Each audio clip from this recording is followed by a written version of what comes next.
Okay, so we are looking at, this is day 5, I believe.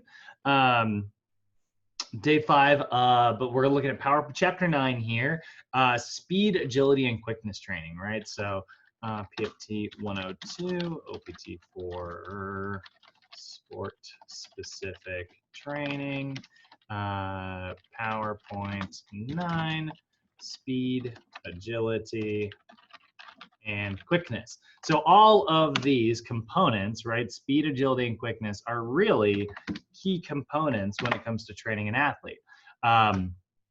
They are going to mean the difference between, like, you know, outplaying someone and getting outplayed.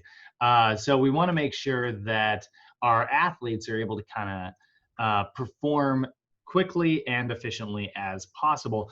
But even if you're not planning on like training athletes, speed, agility, and quickness training is a super fun way to make your workouts more fun and engaging, and really like hold your client's attention. So even if you are, you know, listening to this lecture and you're like, I'm not all that interested in like being a coach, I'm not really interested in working with people for athletics, or if you think that like your athletics don't really require the SAQ training stuff, I do recommend like paying close attention to this stuff because it can really be fun. And, you know, kind of piggybacking on what we talked about yesterday, in yesterday's lecture, we were talking about balance and plyometric training. Both of those things are direct concepts related to like athleticism in general. And I used to have a boss, and he used to say this phrase that I really loved, and it was just very simple. It was like, if you have a body, you're an athlete. You know, everybody is an athlete. You know, even just like from carrying your groceries in one load, because God forbid you ever take 2 trips, to actually playing sports. Like, you need to perform like athletic movements in your life all the time. So we want to be prepared for that, right?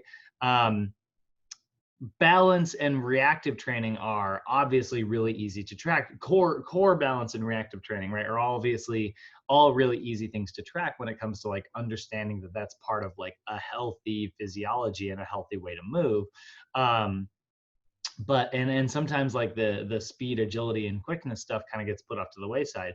But if you think of like, you know, the reason we teach an 80-year-old person how to do some reactive training is because like that 80-year-old person is just like any of us. They could step off of a curb, miss their step, and have to catch themselves. You know, you look at a client who has MS, right?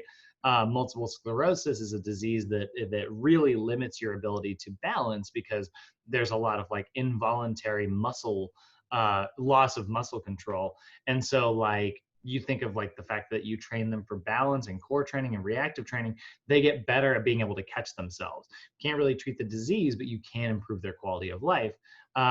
Well, speed, agility, and quickness training is all about footwork and more balance and more reactivity, especially when it comes to ground reaction forces. It's all about like foot contact, and then your nervous system being able to interpret that information and execute the appropriate response very, very, very, very, very, very quickly. This can be something that can be used to enhance your client's life very, very, very easily. So I absolutely love doing SAQ training with my senior clients, actually. Now, it looks very different. Like, I'll be the first to admit, obviously, if I've got like a 75-year-old person going through a speed ladder, I'm not like, go, go, go, go, go, go, go, go, go, you know, like trying to get them to like go through it as fast as possible. But it is complicated, so they get a little bit of a brain workout, which we know is great for the elderly. And it is a great way for them to kind of work on like picking up their feet and retraining them to take like full steps, rather than that old biddy shuffle, you know, like that we sometimes see a lot of older clients, older individuals do. That shuffle comes from a place of like of fear, you know, like if they take a smaller step, they are thinking that they're going to minimize their risk for falls, you know.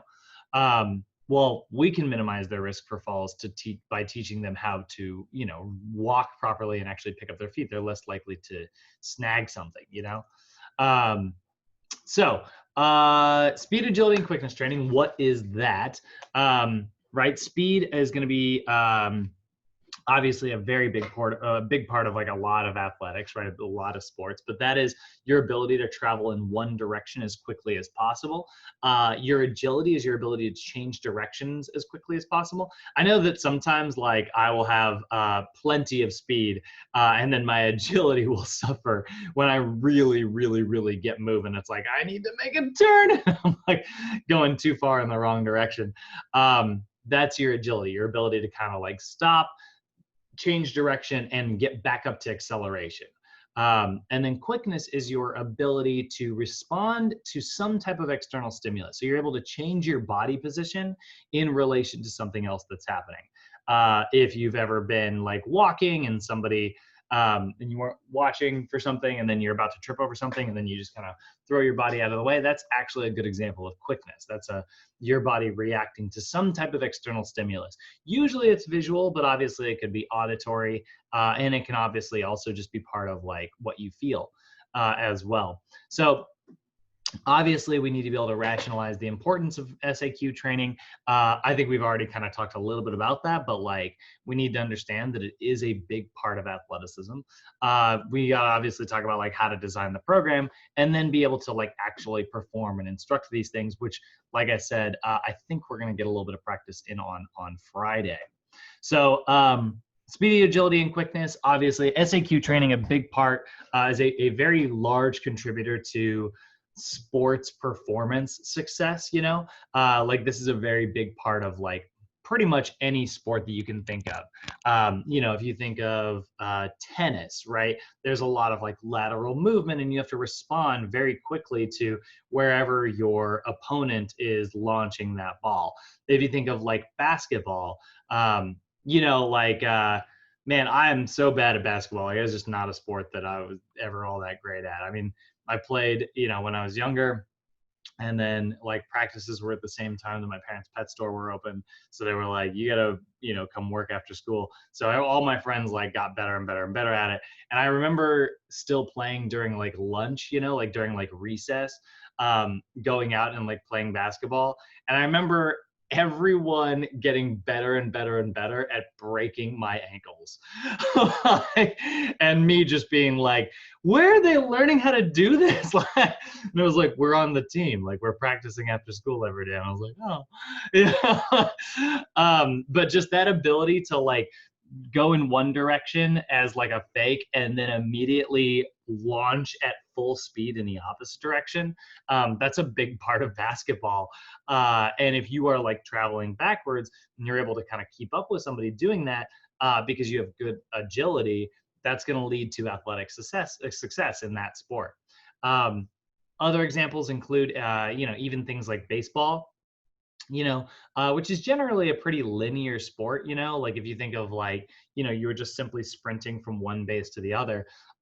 There's still like some directional change that has to happen there, especially if you're trying to like if you're an outfielder and like there's a line drive, you're gonna need to be able to like back up the infield and like sprint over there in a very quick reaction time. So lots of sports obviously are going to have direct affiliation with SAQ training, but the other big thing of why it's like so important, obviously, again, it improves performance, it results in success, but the big other part of this is that it also reduces your risk for injury. The better you get at this stuff, the better you get at like contacting the ground, the less likely you are to experience some type of like non-contact injury. So remember, our most common, one of the most common, the most common contact or non-contact injury is going to be ankle sprains. But another very common non-contact injury is an ACL tear, damaging that anterior cruciate ligament, which is there to like act as a stabilizer for your knee. And when you hear like non-contact injury, I've said this before, but like non-contact injury is just a fancy way of saying an injury that could have totally been prevented. Like nobody hit you, your body just fell the wrong way and got injured. You took a bad step. But like if we train for speed, agility, and quickness, the minute you take that bad step, like the reason it continued to happen is because like you committed, you know, like you stepped and then you kept stepping. If your nervous system is primed to like sense that like this is a bad step, like something's off a little bit about this one, it's able to kind of maybe pull your foot up, your other foot's able to kind of hit the ground and like retouch, even though it was supposed to be like in its loading phase, and then you're able to get that foot back down, you know. um there's a really famous coach, I'm trying to remember who it was, but they describe speed, agility, and quickness training kind of like dancing. You ever see someone, I don't know how I'm going to replicate this, but I want to show you an example of what I'm talking about here. But do you ever see someone try to like learn how to like do the footwork on a dance, and they're like, you know, like if it's a waltz, it's like that, it's like 1 2 3 1 2 3 stuff, right? And you see them do that, like they do like a million little steps, and they're like, or then they'll go wham, they'll do like a really hard step, right? You see it in the arcades all the time when people are playing that that dance game. You know, that's somebody who is, they don't really know how to simply put a little bit of weight onto one step and then get right back into the other one, because they don't really know the combo. So what ends up happening is they just put all of their weight into like one leg, and then their other leg's not doing anything. So it might do like a really light touch. We experience this all the time at Real Sochi because we don't have a lot of room for traditional cardio equipment for like a large class of people. And that is why I constantly put you guys on those little tiny like steps. Like I always use those for cardio. I know you haven't experienced this if you haven't been in one of my step classes, but like I love to use those for like self-propelled cardio. And you see people at first, like their brains have to kind of figure it out. They're like, wham, wham, wham, wham. They're like stepping really hard. And then like they kind of lose their step for a second, they lose their balance. And then they slowly start to pick up that rhythm, right? The more you can introduce stuff like that, the more your brain is going to know how to respond very, very quickly to things. You know, it's going to be able to respond to those ground reaction forces. One of my favorite ones is the lateral, like side to side motion. Like you've got a step in the center, and you go up with 2 feet and down with 2 feet, and then back with 2 feet over here. Like that's right, left, but then it's left, right, right, left. So you have to do like 2 right steps in a row, which means you need to put more weight into, like, rather than just going to that classic paradigm of like weight, like full body weight, you do a little bit of like half weight, you know? So it looks something kind of like this. It's like 1 2 3, 1 2 3, but we want to have full foot contact, so it's actually 1 2 3, and then a really light step, almost like it's just loaded, getting ready for your next one, 1 2 3 4. And so it's like a light step instead.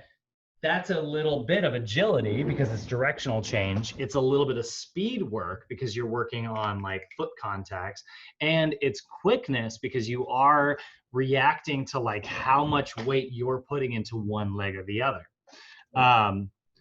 So obviously that can be used to improve performance, and that should have looked pretty similar to, you know, classic like old school football, like, you know, stepping the tires and stuff. Oops, hold on, go back. What did I do? There it is. 1 second, I'm going to close my second door.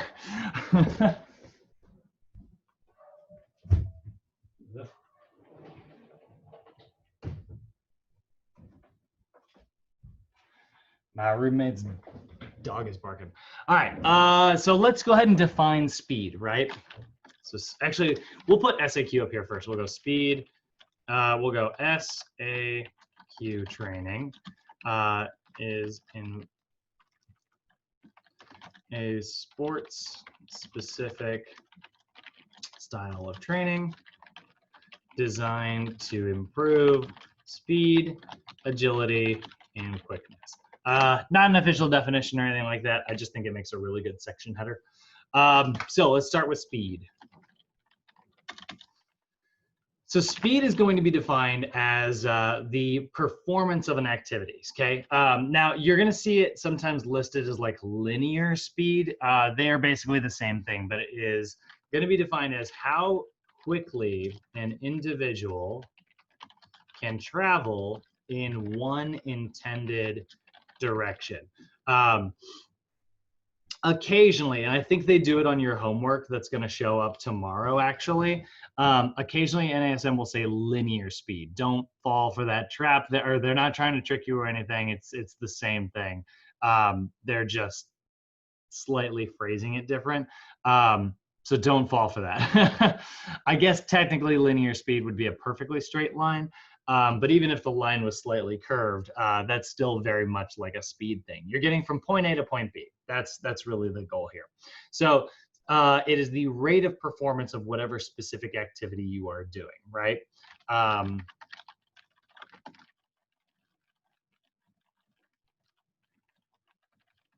And so speed is going to be developed, and speed is kind of they're saying the culmination here of your reactive ability, right? Your ability to plyometrically and explosively respond to something. Rapid force development and application. So like you are recruiting muscles maximally and digging into the ground very effectively. And then obviously effective movement technique is a big part of this as well. If you ever study like sprint training, it's obviously very important when you are performing like hip flexion on one side, you want to bring your opposite arm forward and swing. And so you want to be making steps like this, right? That right there is a great way to keep your body centered, because as the weight shifts forward here and that starts to tilt me this way, bringing my arm forward here keeps me nice and centered. So that is obviously a big part of that. So one thing that we need to remember about speed is that it is influenced by that force velocity curve that we've talked about in the past, right? So when your force is very high, your velocity is very low. And when your velocity is very high, your force is very low, or your ability to recruit force, you know? This is why you will often, find it very easy to accelerate, then you'll hit your top speed, and then like picking up any extra momentum while you are already near your top speed becomes very, very, very challenging. It's because of that force velocity curve. And that's like a big part of athletics as well, is like knowing when to, this is really much more sport specific depending on what you're playing, but like knowing when to burst and knowing when to kind of ride it out. But generally, a general rule of thumb is just if you can accelerate more quickly than your opponent, you're going to be, burned past them anyway. So it's not really going to matter. So that's very much that force velocity curve. The faster you are going, your ability to generate more force in order to accelerate is going to be limited. But in the beginning, when you are not moving very quickly, you can generate a ton of force, which will get you up to velocity. So speed programs need to obviously incorporate plenty of stabilization, plenty of strength, and plenty of power. All of those things are going to be necessary in order to be a speedy individual. So your stability is going to improve your balance, the strength is going to improve the force, and power improves your rate of force production, right? So those are really the things we are focusing on in our 3 levels of training. So like speed requires stabilization, strength, and power, right? Which are our 3 main levels there. Stability, because it improves balance and joint mobilization. Strength, because it improves force production, which improves like overall speed, and power because it improves rate of force production. So if you are, an athlete who's primarily focusing on or needs like speed to be a part of like your athletic event, well, then you're going to want to primarily focus on level 1, 2, 3, but everybody has to do level 1, 2, 3, right? Primarily phases 1 for stability. That's going to help make you faster because you're going to get better at stabilizing. Strength endurance usually, although sometimes max strength is the way to go depending on who it is, depending on what the athlete is, but generally strength endurance will be the most common. And then the power phase of training. And so we start to see sort of general athletics, we start to see like the three main phases that are important for like an average, just overall athlete, right? We start to see strength, stabilization, strength, endurance, and power. Phases 1, 2, and 5 become sort of our most important three phases. Not that hypertrophy can't be good. You know, if you're playing football and you need to like, you know, you're a lineman, you need to be able to block or like attack someone and, you know, have plenty of force behind your hits. Obviously hypertrophy can be really good for you. Max strength can be really important if like force production is low. So obviously that is huge as well. But we do get plenty of force production in that strength endurance phase, right? So all of that is going to be really, really important there. So another big part of like speed training when you're training for it is you need to understand like that relationship that we talked a little bit about yesterday, where your muscles and joints have like an elastic quality, right? The more you are able to like stretch in one direction, the more it's going to want to shorten because of those elastic properties of muscles, right? They're going to utilize stretch shortening cycles.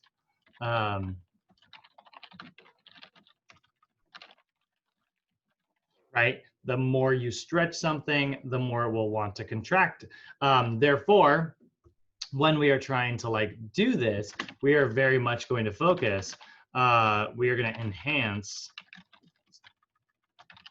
speed training through plyometric and reactive exercises, right? So your plyometrics become really, really, really relevant when it comes to like developing speed. So yesterday we were looking at a phase 5 reactive exercise, where we were looking at a plyometric power exercise, the depth jump, and then it had some fun variations like depth jump to sprinting.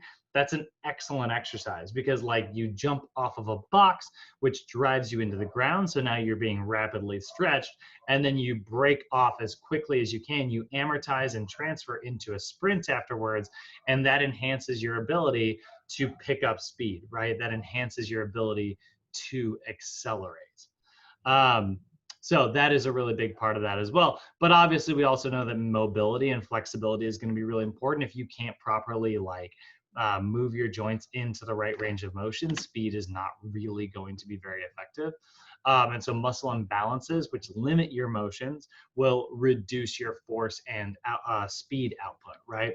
So we must have proper joint mobility and flexibility order to effectively move and create force. So we do know another component of a good speed program is plenty of flexibility training, right? And then we come to movement technique. There is a lot of technique that goes into running, and a lot of people don't give it the credit that it deserves because they think that like, well, running is similar to walking, and I walk all of the time, right? That's all running is just fast walking, right? But that's not accurate, right? Like walking is there's always 1 foot in contact with the ground at all times, right? There's always ground contact the entire time you are walking. In a running program, you are effectively leaping from leg to leg and controlling that in order to move very quickly. There's moments where none of you is contacting the ground. So they're not very similar movements. There's actually, you know, a pretty significant difference between the two. So we have to have proper mobility and well, we have to have proper biomechanics. We have to have proper movement technique when we are doing those things, because that is going to effectively enhance our force production. So must have proper movement technique and biomechanics, right? That's another really important one here. So talking about like mechanics, right? There are some specialized drills that you can do that will work on developing those proper mechanics, right? Hey, there's Deborah. So these drills are really great because obviously they heighten everything. You're specifically focusing on one type of activity. You're focusing on your ability to react to things, or your force, or whatever other demands you happen to be. Like sprinting uphill is a great way to improve your speed. And so there are things like specialized drills, such as overspeed drills. Now, really quickly, I want to address overspeed drills because I have had people, not students, but I've had, like, I remember in the past, like, training some younger folks who I was talking about like sprinting and stuff, and then talking about like overspeed drills, and then they went out and immediately ate it. Do not do that. But what an wait, is resistance speed first? God dang it. So overspeed drills are basically where you are usually sprinting downhill, which is great. But if you are not ready to know how to do this and you don't have proper sprint mechanics, like, that speed will get away from you and you can eat it, and it can be real, real bad. But I do recommend overspeed drills. They're a fantastic way to train. A lot of people, like, sprinting uphill is great because, like, that forces you to learn how to drive with your toe more. It teaches you how to do a really good hip drive. And obviously, like, going up against resistance, is a great way to enhance your force output. But there is something to be said for the downhill sprinting as well, because it teaches you how to accelerate, and your foot turnover rate has to be much, much, much faster. So you're gonna go find like a 5 to 6% grade hill, and literally sprint down it. This is a great way to improve your stride frequency, which is a huge part of speed. We're going to look at that actually here in just as, is it coming up right afterwards? Yeah, it is. Thank goodness. Okay, so I'm going to put that up right now, actually. Components, I'm going to put this in bold. Components of speed are going to be your stride rate and your stride length. Don't worry about like putting notes in here just yet, because I'm actually going to fill these in a little bit. But I want to have them here as we're talking about these specialized drills. So if we kind of go back, remember how we were talking about how power is a product of force times velocity? Well, very similarly, speed is the product of rate times length. And if you think of like length as like how far you are pushing yourself from one step to another, the larger step you're able to make, that means that there's a lot of force behind your push.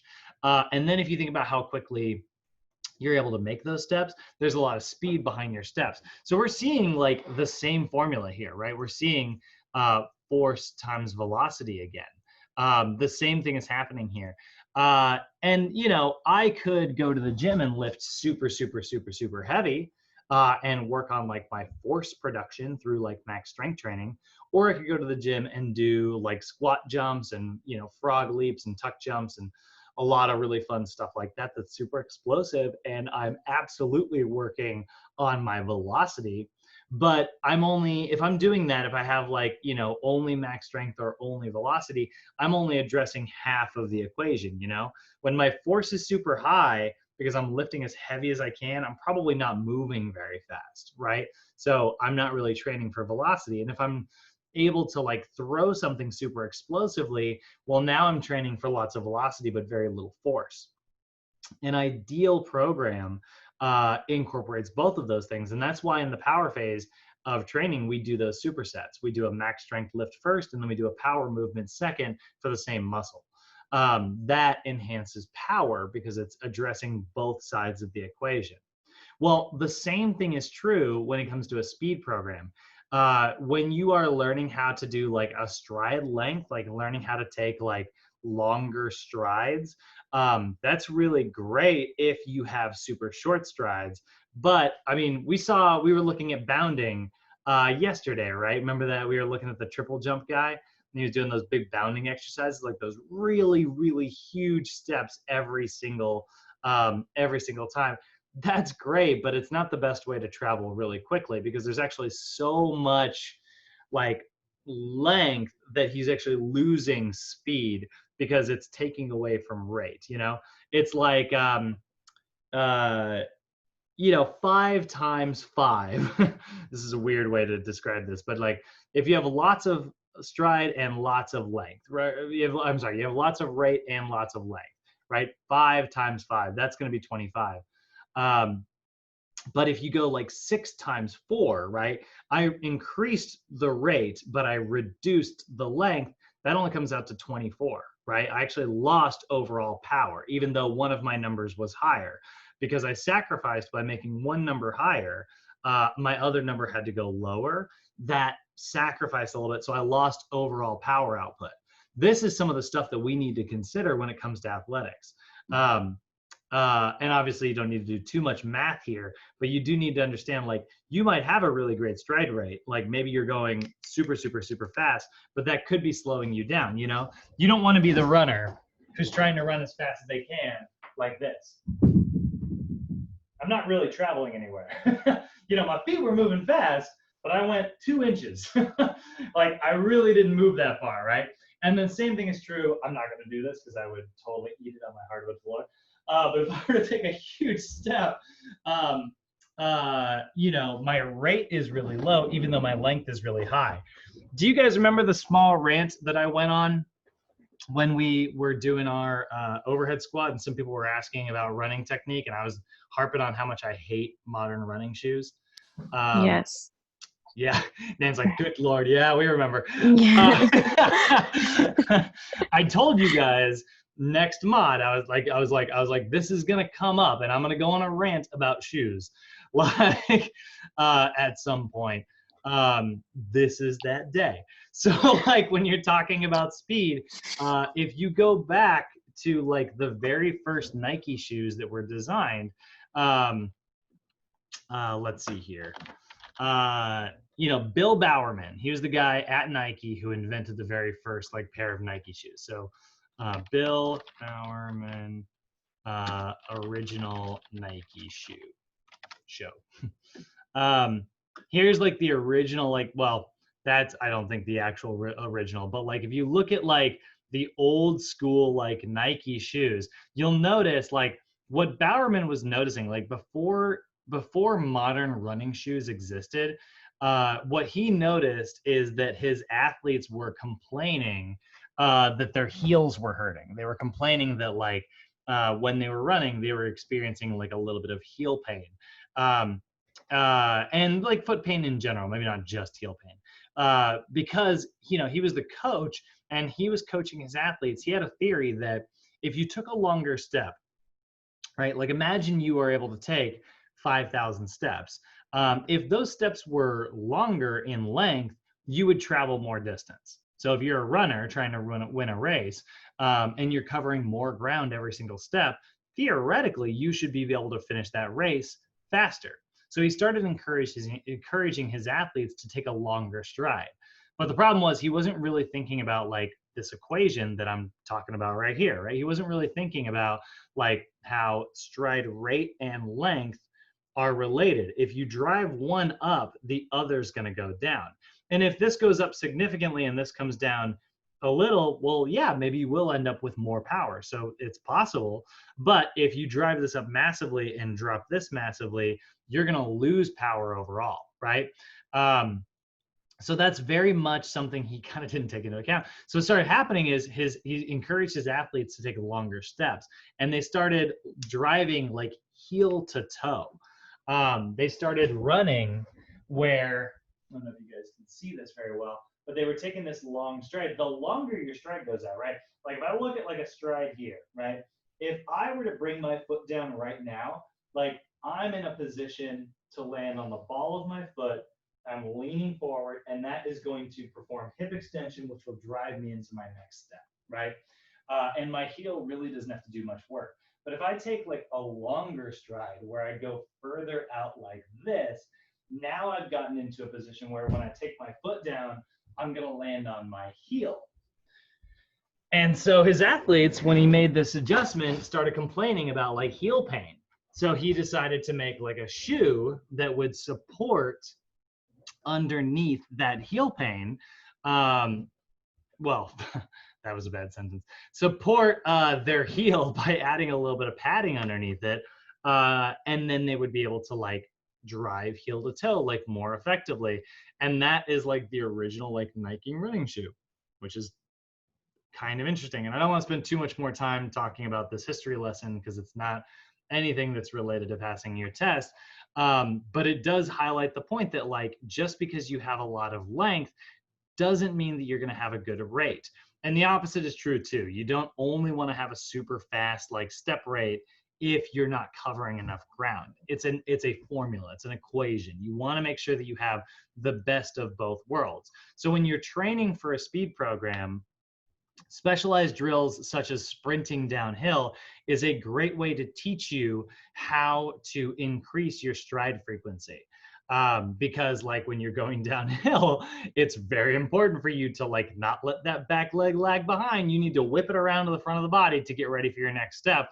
Otherwise, you're gonna face plant. Now, another way that you can actually work on your stride length is resisted speed drills. And I don't know if anybody in here has ever like done certain types of athletics where you've gotten to do this, but if you guys have ever, has anybody in here ever sprinted against a parachute? Have you ever done like a parachute? Oh my gosh, I was about to ask that. My coach used the sleigh, the weighted sleigh. Yeah, sleds are great too. Yeah, I Yeah, love sleds. just the other day I had a 4 150s with 40-pound sled.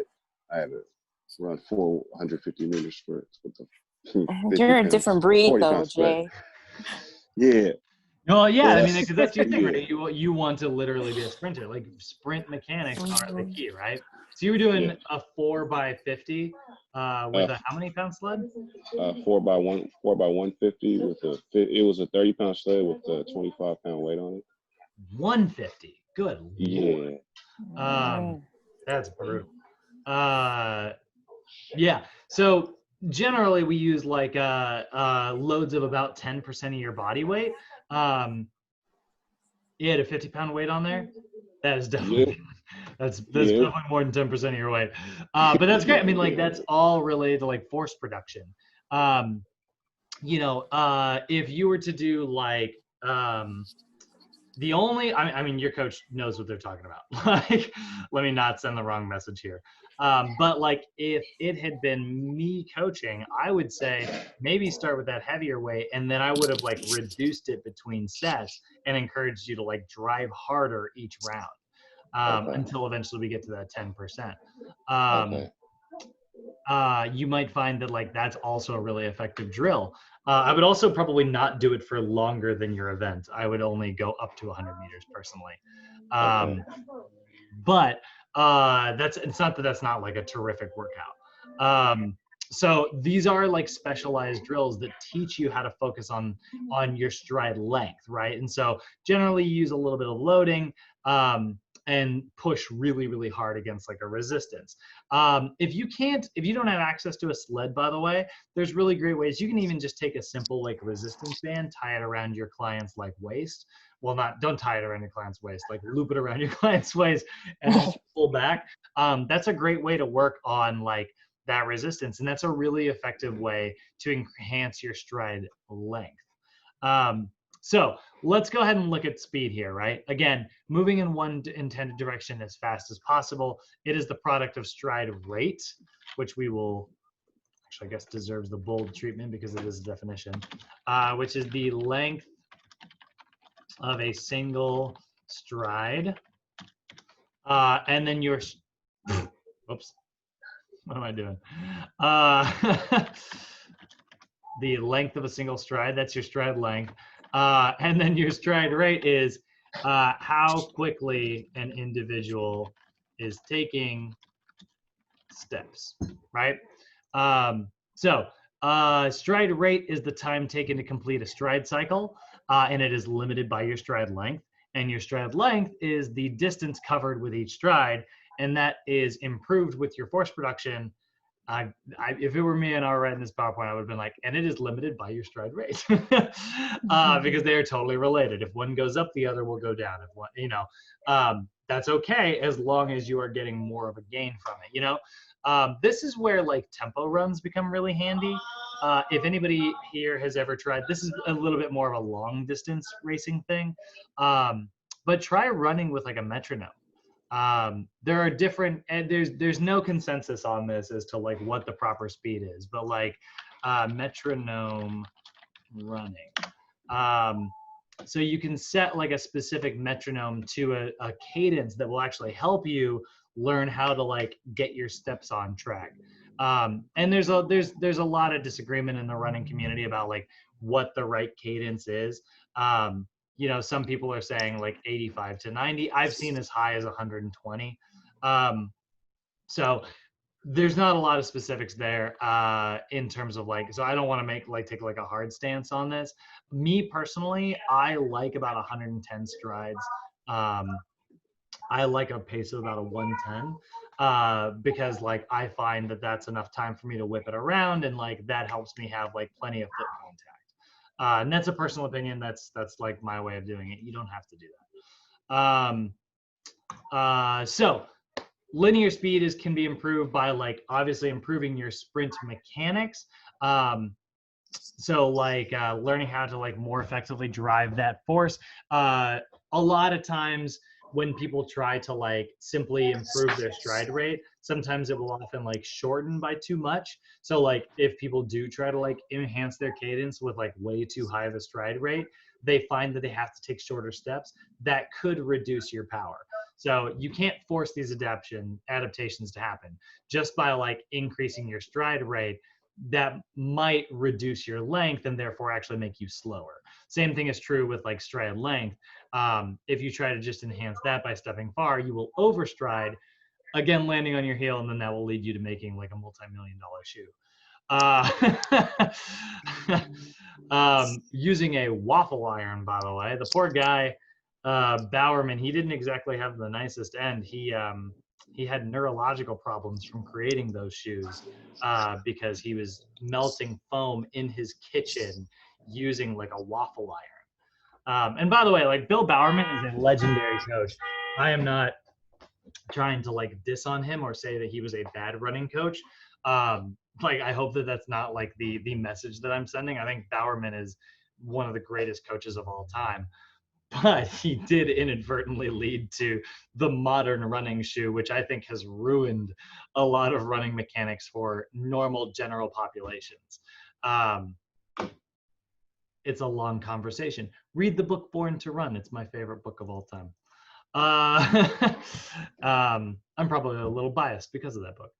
All right, so that's a big part of like speed techniques. Now, when it comes to a big part of this as well, components of like effective speed, we also need to understand our mechanics. You guys have heard me talk about mechanics until now, but what I am talking about are your either front side or back side mechanics. This is describing what's going on with your legs.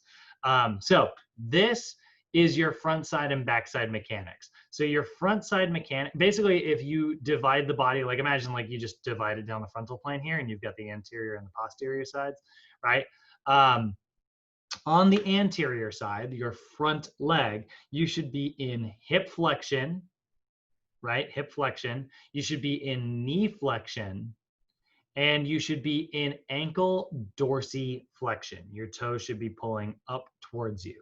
Meanwhile, you should be ever so slightly in shoulder flexion and elbow flexion as well. Then your backside mechanics. How effective is it to run uphill to get better at speed? Yeah, a little bit. Concrete's only bad if it's very high impact. Again, like kind of going back to the modern running shoe here. If you have the proper footwear and you are limiting how often you're training on concrete, it can be safe, but yes, it is considered a relatively hard surface. When you are doing traditional like actual speed or sprint training, the safest places to train for those things are like AstroTurf fields like this, or like a tartan track, right? Like the rubber track. By the way, speaking of Nike, if you ever get a chance to like take a tour of the Nike facility, like if you're ever in Beaverton, Oregon, and you get to go to Nike, they have the coolest track in the world, which is literally like a rubber track like this. Inside their like headquarters, there's a full Olympic sized track, and it is made out of old Nikes. And it smells amazing in there. So if you ever get a chance, take a tour. It's awesome. I was this close to getting a job there when I lived in Portland, and because they have a really cool like program for all their employees where they like, as an employee, you have access to like this full gym facility that you can take your lunch breaks there. And it's like part of their corporate wellness. Like they just want their employees to be like healthy and happy. And so they have a full gym, and then like they don't have personal training for free. Like they have personal training as like you can purchase it, but they do offer like free group exercise classes during lunch periods. So you can take your lunch, go do a group exercise class, and then like go back to your desk. And I was this freaking close. We were like setting up the interview, and then I got the call, and it was like, hey, do you want to move back down to LA? And I was like, yes, I do. And then I left. Even if I had started, but they were only, it wasn't paying that great. It was like $50 an hour for like a 1-hour class. Anyway, Nancy, answering your questions, running uphill can be a super effective way to get better at sprinting. Sprinting in sand is also a super effective way because that enhances your stride rate and teaches you how to have a more effective like driving phase. Particularly, it's very good for hip extension, so backside mechanics, which we'll get to in just a second. But at the end of the day, this is the big thing to remember. Your sprinting should be real, like you can use those things as drills, but at the end of the day, what's going to make you better at your sport is playing your sport, mimicking your sport. So if you are playing beach volleyball, yeah, sprint on the beach, you know?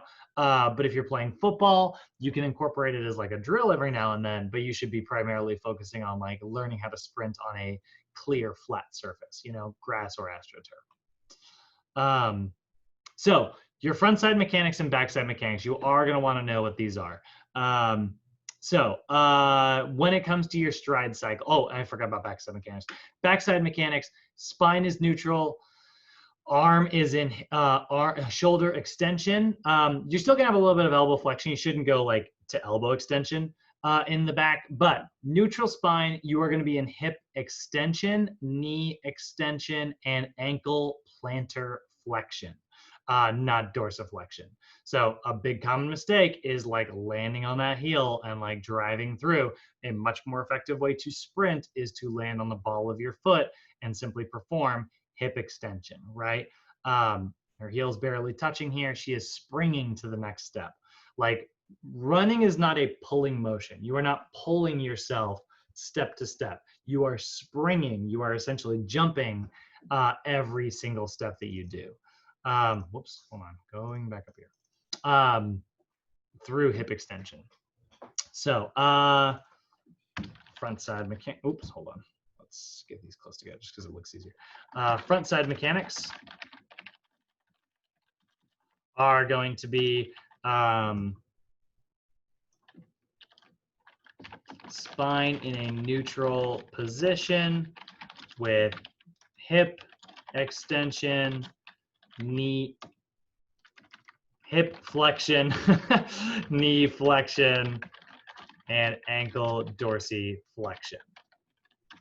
Okay, that is your front side mechanics. The arm stuff actually isn't technically part of it, although that depends on who you ask. I think it is, but I'm putting it in your notes the way you're going to see it on homework.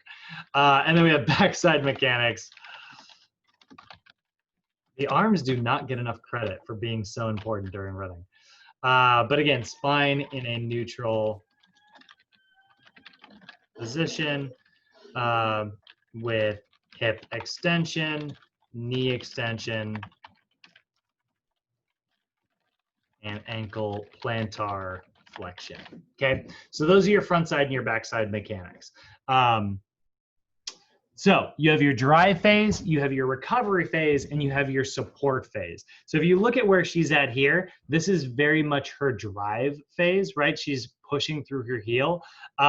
She is about to experience her recovery phase, which is in between her two steps. And then she will also experience the support phase where she transfers from like this, once this leg touches the ground, it is still technically front side mechanics, but then she is supporting through as it becomes backside mechanics into her next step. So those are the kind of the three stages or the three phases, right? You have like your initial drive, and then you have your recovery phase, which is kind of like the controlled fall that is occurring as you are like, you know, mid-step. I can't slow myself down. But then like once you have the step, as you are like, you know, supporting yourself, transferring from like here to here before doing your next stride phase. Those are the 3 phases to like a stride cycle. So we want to be able to optimize all of those. And so there are actually going to be specific drills designed at improving your speed, which might look a little silly, but like one of the best ways to enhance your stride rate, if you just have like access at home, is just a simple like wall supported sprint drill. And it's literally as simple as something like this. You're going to support yourself on the wall, hopefully not using a flimsy mattress. And then you're going to drive up, and you're simply going to go like that and learn how to more effectively drive from one leg to the other, doing like a high knee drill. If you have trouble with the hip flexion and like the hip extension portion, that's a great way to warm up before sprints. So we'll look at a couple examples of that when we do like our SAQ day. So any questions on speed so far, guys? Feeling pretty good? Nope. Yep. I have one question about your landing. Are you suggesting that the landing should be on the ball of the foot, or is the Nike way suggested or not suggested? I'm so gonna get sued. Like, The Nike way. Wise, which? Yeah, so I personally am a huge, so here's the thing. I think that while you are sprinting, landing on the ball of your foot is mandatory. And I don't think you're ever gonna hear anybody argue with me on that. If you are sprinting, the only thing contacting the ground is the ball of your foot. Your heel might touch during your transition, but for the most part, like it is up and you are touching with the ball of your foot and then getting right into your next step. Now that is very much during sprinting, and you will notice there is an angle difference between sprinters and joggers, right? Joggers tend to be more upright. Sprinters tend to have a slight like lean forward as they are performing their sprints. But a lot of people, myself included, believe that that technique from sprinting can absolutely be applied to jogging as well. You simply need to have the lean instead of trying to stay very upright, and you need to have a shorter stride and a higher stride rate, similar to how you would if you were sprinting. And what that does is that enhances like your speed of your jogging and lowers your impact. So functional wise. Oh, I lost it for a second, Maggie. I'm sorry. Functional wise, it's better on the landing on the toe, on the ball of the foot. Yeah, I'm a big fan of a toe striker is what you would call it, or a mid-foot strike. So I'm going to show you a quick little video before we move into agility, because like half the PowerPoint is speed and then it knocks out agility and quickness real quick. Impact of heel strike versus forefoot. Want to find the video. See, normally I have this saved on my Sochi computer.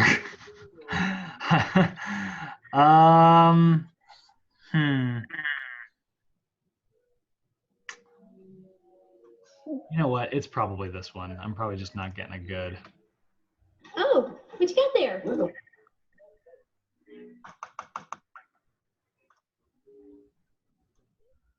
Runforfit.com, and today I'm going to be talking to you about running injury prevention 101, and I'm going to do that by this. Nope, no, we're not. Not with you, lady. I'm trying to find. Let's try this.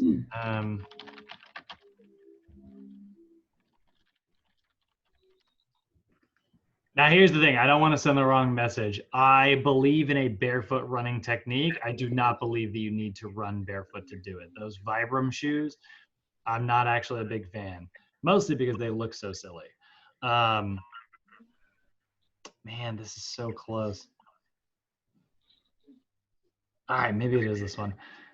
So I have a question. Are ASICs bad for you? Well, see, that involves a very black and white answer. I think that ASICs would make, it depends on like what type of shoe. And Nike has changed a lot too. They have more like they started making more minimalist shoes. You know, if you look at like the running shoes we all grew up in when we were kids, they were like full of padding and they were like 10 inches thick, you know, like they were huge.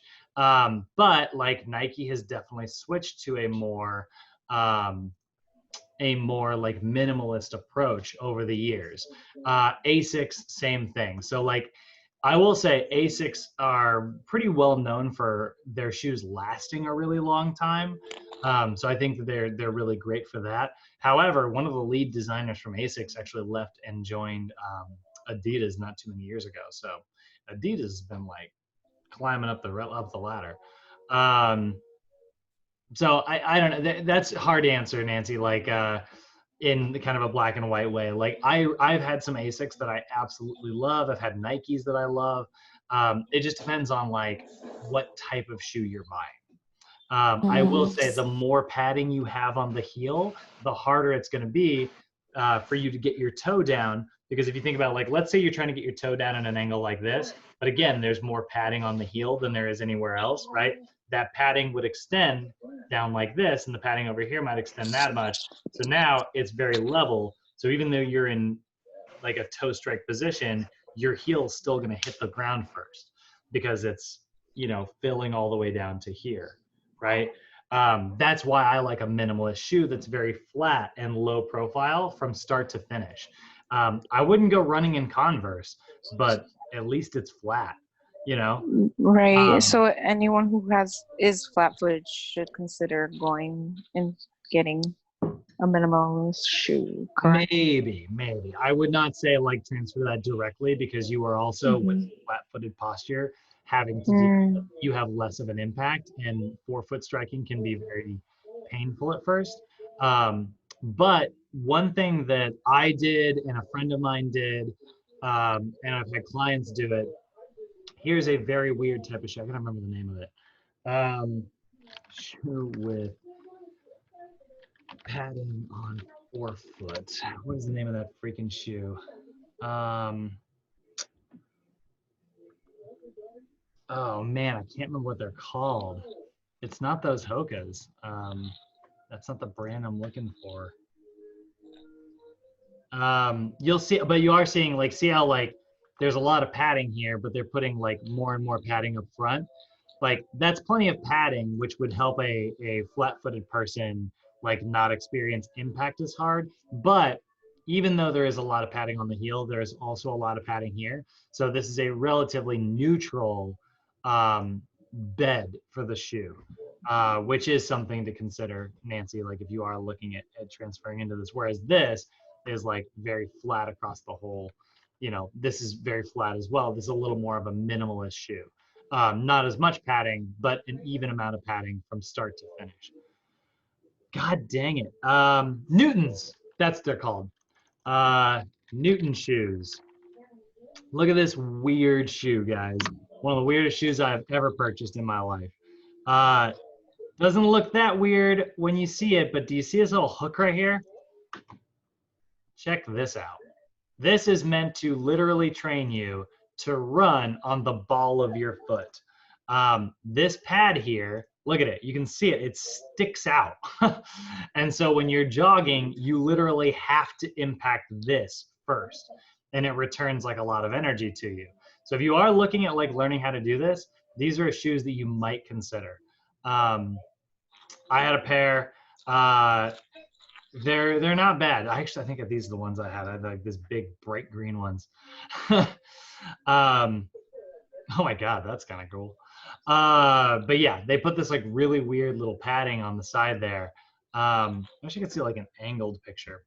Oh no, these are the ones I had. The bright green, lime, and yellow. Yeah. Because yep. So you can see, like, look at how thick that padding is in the front there. It literally forces you to land on the ball of your foot. So they're not bad. They're a good way to kind of like learn how to do that, but I wouldn't recommend like using them forever personally. All right, I can't find. Oh, Sorry, I have a question. yeah, go ahead.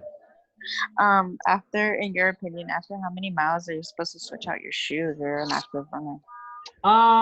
What is it? What's the general rule of thumb? 500, I think. I don't really track my mileage like that anymore. But I think like most shoes, I think around 500. Like it kind of depends on like what shoes you're buying. But basically, once you see the bottom of your shoe, once you have like a severe disparity on the bottom of your shoe between what is worn in and what is not, like I don't have my shoes with me.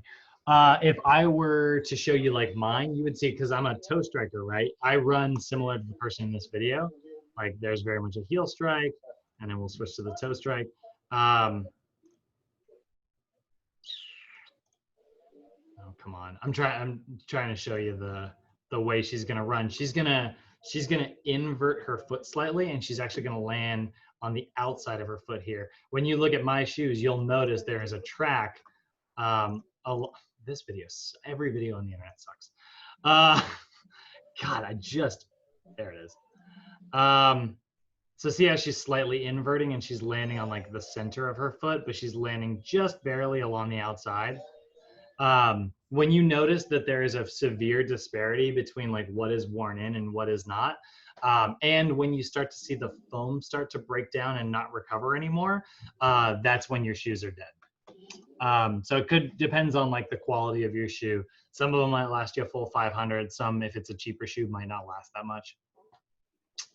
But yeah, that's sort of a general rule of thumb. Thank you. By the way, one tip that I've always done for you, well, not always, but things I've done for years, if you are like a long distance runner and you're doing that, I recommend getting 2 pairs of long distance shoes and alternate between them every day. That gives the foams time to decompress over like a full 24 hours, rather than just the 8 hours that you go to bed, you know? And having like 2 shoes that you just alternate between really makes them, I've noticed, makes them last way, way, way longer. And so it's always expensive to have to buy 2 pairs of shoes simultaneously whenever you need to replace them. But like, to me, totally worth it.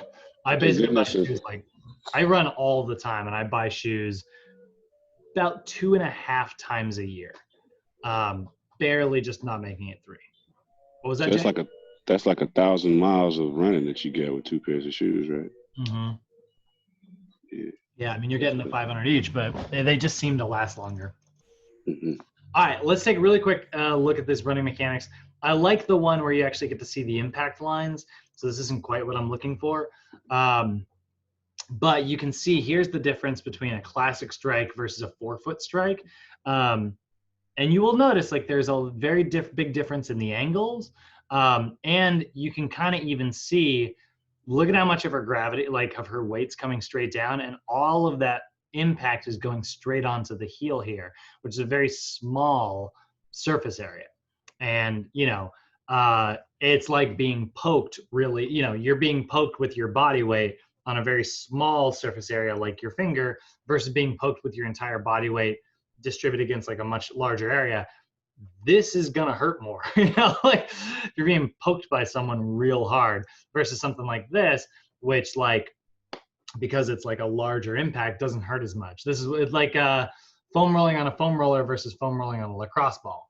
The lacrosse ball has less surface area, which is why it's hurts so much more. But you can see, like, look at how much smoother.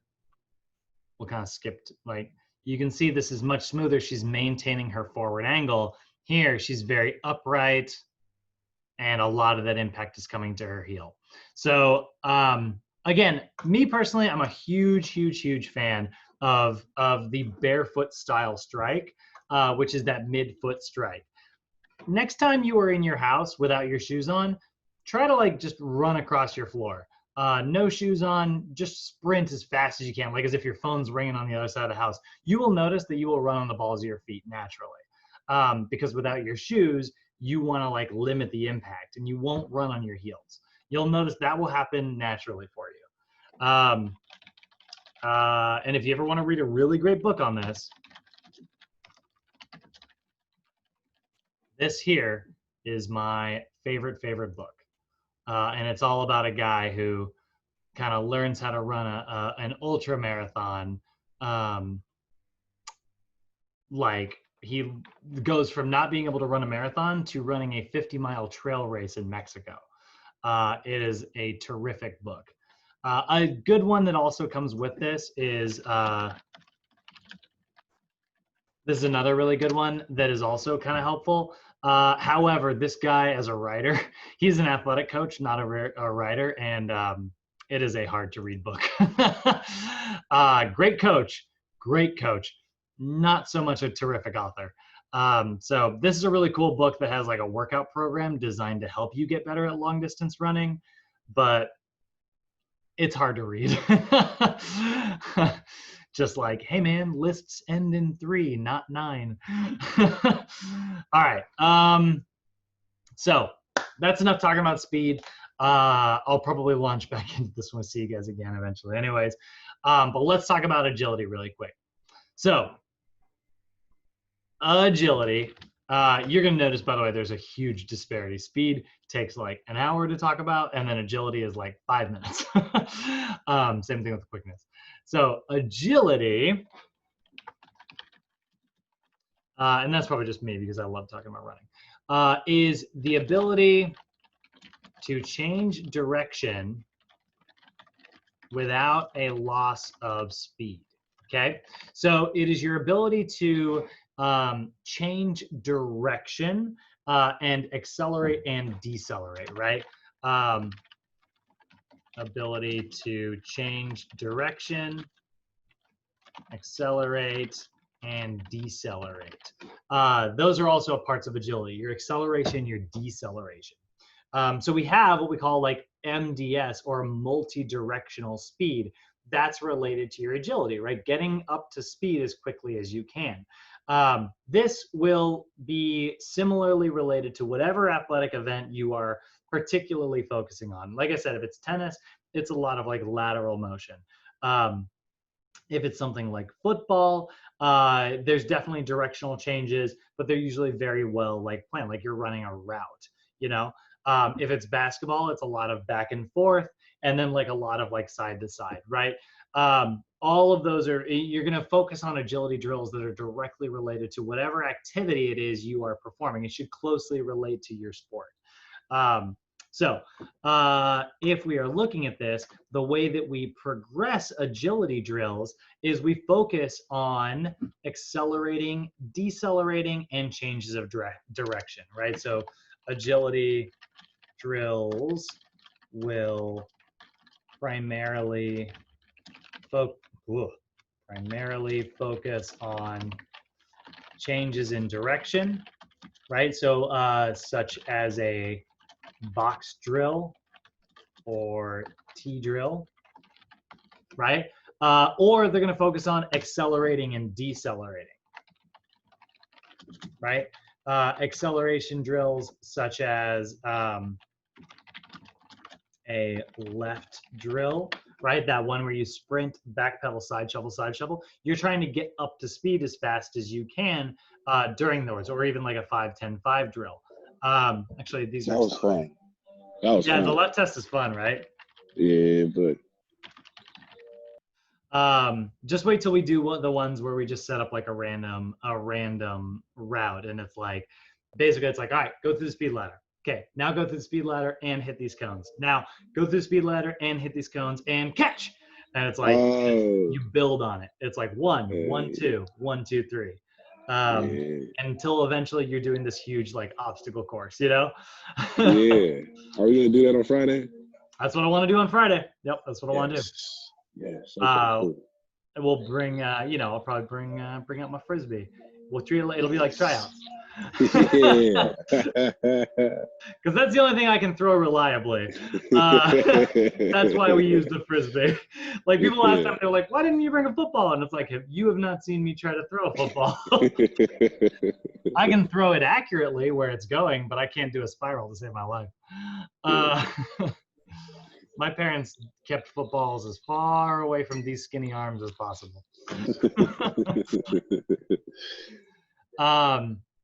So generally, when it comes to agility drills, as you are training your clients, if your client is a beginner, you're not really focusing on the accelerating or the decelerating. You're not really focusing on trying to be as fast as possible. You're really just focusing on like proper movement. It's like, I want you to learn how to hit this cone, turn, and take off again, right? And I want the turn.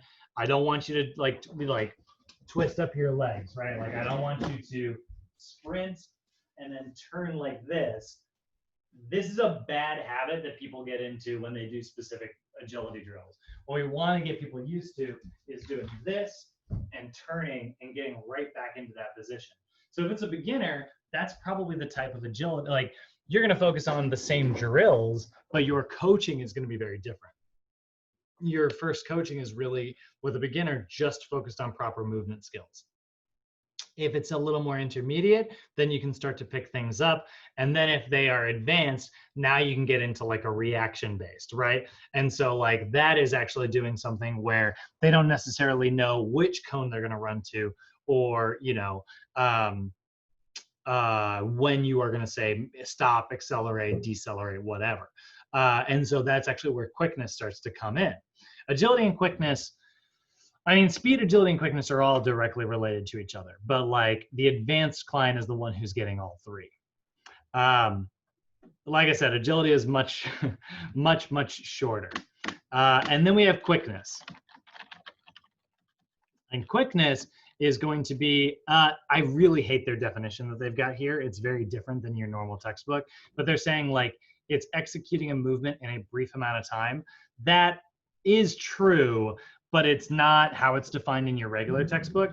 So we're going to say quickness is the ability to respond to an external stimulus and change body position in a brief amount of time. So quickness is all about like changing your body position to react to some type of external stimulus, you know? So for instance, this would be a coach. If you've ever played sports, you've probably done like that drum the feet, and then your coach says drop, and then like you hit the floor, and then you get back up and start drumming your feet again, right? You responding to like that audio cue is an example of quickness, right? Or not knowing which direction you're going to run is a really good example of quickness. One of the drills we will do when we go out on Friday, we will do the modified box drill. So a box drill, this is kind of nice. I actually got this tape set up here. A box drill is normally sprint, side shuffle, back pedal, side shuffle, right? Or sprint, side shuffle, back pedal, karaoke. That's a classic like box drill. A modified box drill is actually very different. It's still in a box, but it has nothing to do with your other drill. What you do is you're actually going to stand in the center, and then your coach is going to stand in front and say, and they're going to point and tell you which cone to go to. So let's say this is cone 1, cone 2, 3, and 4, and I'm in the center. My coach would go 3, and I don't know which one he's going to say, and I would go back, touch, and then get back to the center. That is a quickness drill. I'm developing my ability to hear what my coach said and respond as quickly as possible. If you want my other favorite book, check out The Power of Habit. There is a chapter in there. Oh my God, I'm gonna forget his name. Oh, fudge.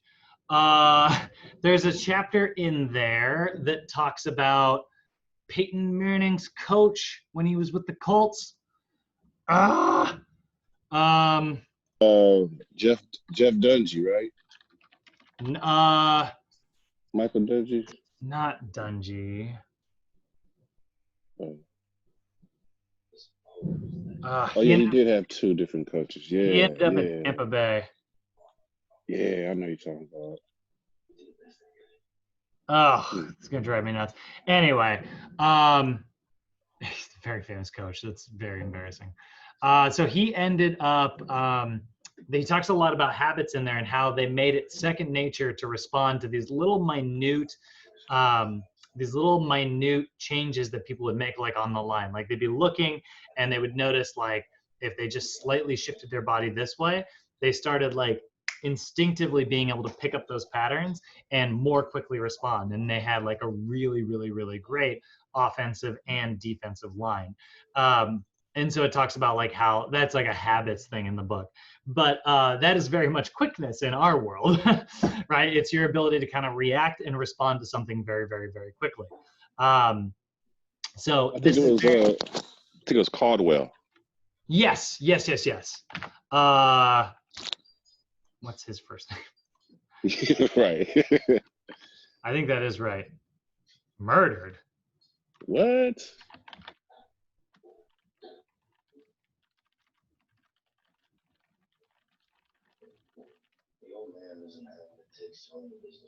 I want to make sure I'm right here. I'm pretty sure that's right. I think it was Jim Caldwell. Yeah, there he is. I don't know. Not the time to look this up.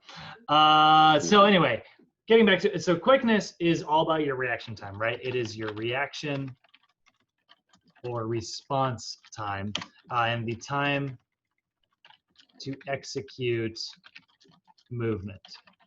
You know, little parts of quickness that you don't even think about are the little things like, let's say you receive a pass in basketball, right? And you get it to a spot where like you can then like take a shot, right? And like you do that thing where like you take it into the center of your body, adjust your hand to get it to like a shooting position.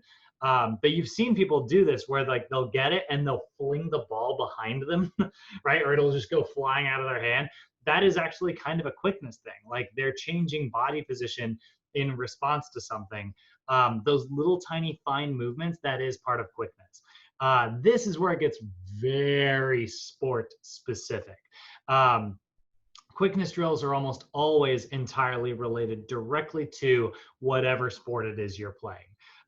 You know, catching whatever ball you're playing with, or running a drill that involves like reaction time to, you know, like ground out, like you know, running like grounding drills, like when you're playing baseball. You know, your coach is there, throwing the ball up, hitting it to you, and just you're like learning how to like ground those more effectively and get rid of the ball, and like the next one shows up right afterwards. That makes it more instinctive, like over time, which is why, like, you know, a lot of kids playing baseball end up with bloody noses because those just pop up all of a sudden. Good quickness and that won't happen. I'm kidding. So the way that you're going to progress something like this is you're going to enhance the coordination for those specific movement patterns. You're going to change, you know, the type of stimulus. So maybe you have an athlete who's running a specific route, and then you throw them a pass over their right shoulder every single time. Then they run the same route and they have to start practicing over their left shoulder, right? They're responding in real time to something that is happening. That is a quickness drill. It incorporates a reactionary demand.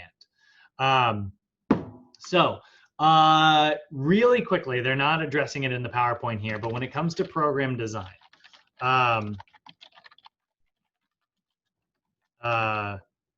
principles for SAQ training. So in the stabilization level,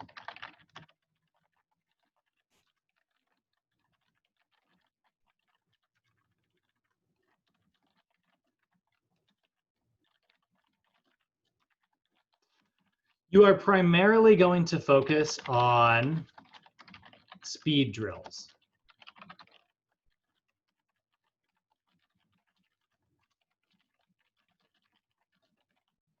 Right? The way NASM is going to word this, what they mean when I say that you're primarily going to focus on speed drills, what we say is like exercises involve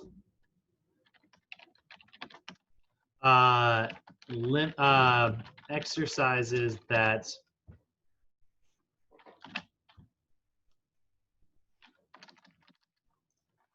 are what is it? SAQ, that's what it is. SAQ exercises with limited horizontal inertia. So when they say limited horizontal inertia, they mean limited agility and limited unpredictability, right? So you're primarily focused on speed drills. Limited horizontal inertia, so you're limiting the agility they have to do, and limited unpredictability, you are limiting the quickness they have to do. When you get into the strength level, which is gonna be level 2, phases 2, 3, and 4, your exercise selection is primarily focused on speed and agility drills, okay? So now you can start incorporating agility. So it's going to be SAQ exercises with greater horizontal inertia, but limited unpredictability. So you're going to limit the quickness. You aren't really going to be incorporating a quickness drill. And then in the power level, level 3, phase 5, for exercise selection, primarily focused on speed,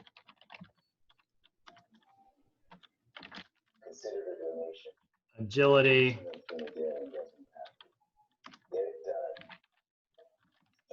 and quickness.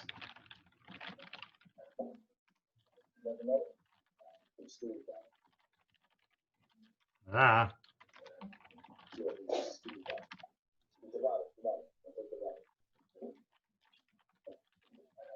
So with these are SAQ exercises with maximal horizontal inertia and maximal unpredictability. Okay, so now you are going to focus on, so let's say you had a client who's in the stabilization phase. Let's say they're a football player. You have them in stabilization. They're a wide receiver, right? So you're working on their speed for your first 4 weeks while you're doing stabilization exercises for the first 4 weeks, right? So you have like an SAQ day where you're primarily doing some speed drills. I'm not saying you're not allowed to change directions, but you are primarily focused on speed. If you're doing changes in directions, it's not at, you're not coaching them towards maximal directional change. You're just coaching them towards maximal speed and allowing some directional change with proper form.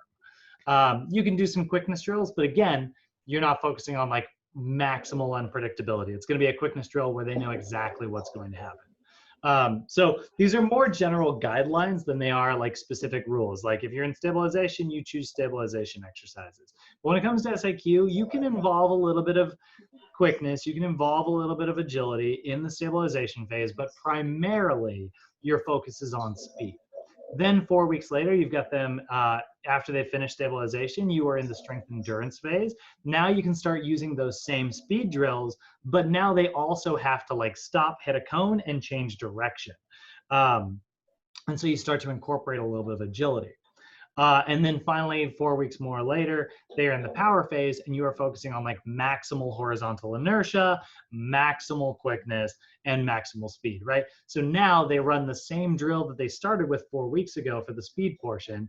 They do a little bit of the agility portion like they did for the last 4 weeks.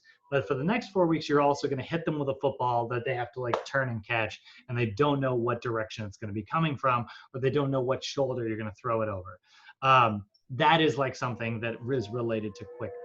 Or maybe they're doing a directional change and there's a specific cone you know that they're going to hit, but then you're going to yell juke left or juke right. They don't know which direction they're going to have to go until they hit that cone.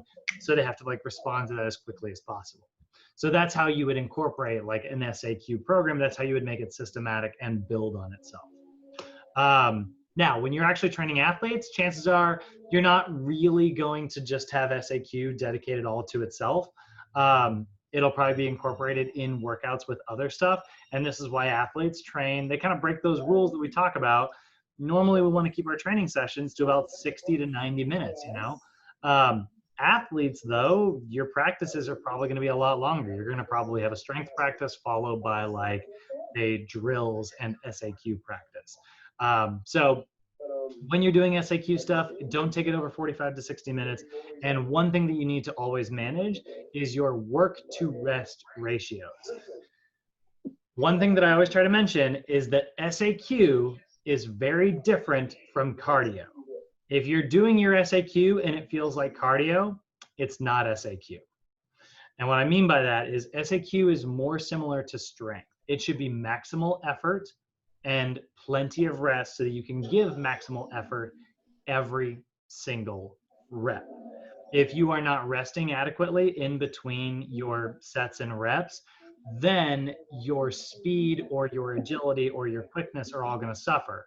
And it's like, yeah, you got a good calorie burn, but you didn't get better at catching the ball, right? And that's really like the main thing we're focused on when it comes to SAQ. Or, yeah, you burned a lot of calories, but you didn't get better with your footwork.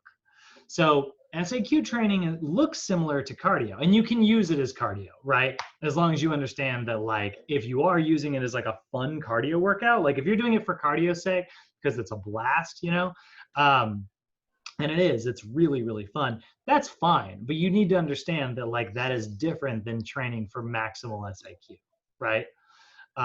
That's the big mistake that a lot of people make.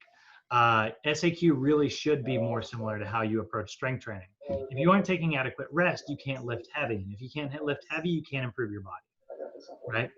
Same thing is true of speed, agility, and quickness.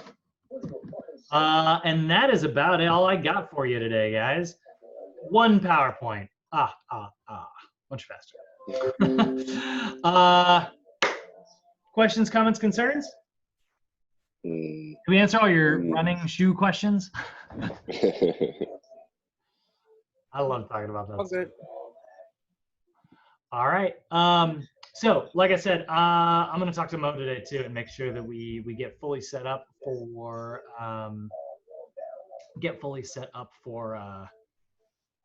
Friday. But that way we can also bring his class. I always like to bring Mo's class. They don't actually have to do any SAQ stuff in Capstone, but it's so fun. And it's more fun with more people. So we'll invite them and we'll plan for it. Probably 9 a.m. 9 a.m. for the morning session, and we'll do probably 6 p.m. for the evening. Okay, I'm sorry I missed that. I was having internet issues. I couldn't get on. What we're meeting again at the park? Yeah, so we're going to do a day of basically like speed agility drill. Remember when we kind of goofed around with the left test at the very end? We're going to do a day dedicated to that because I want you guys to, I really want to hammer the point home. I'm like, all right, let's notice the difference between like if I just make you do this with no rest and it's like, that feels like cardio, right? Now, watch how much faster you are if you take a few minutes of rest beforehand. It really like hammers the point home that it's like, oh, this isn't cardio. And that's a pet peeve of mine, and it's a common mistake that people make. And they're like, why aren't I getting any faster? And it's like, you're not working at maximal intensity because you're exhausted going into the exercise. That's not going to make you faster, you know? It'll give you more endurance, which we also like. But again, you want to know what you're training for. The more specific your training is, the better. Which, by the way, is what we're getting into, I think, tomorrow. I think we got all those said principles showing up tomorrow. But that's about it, guys. I'm going to kick you out of here. Everybody have a safe, fun, productive day. And, Thank you. We'll see you tomorrow. All right. All right. See y'all tomorrow. All right. Later, guys.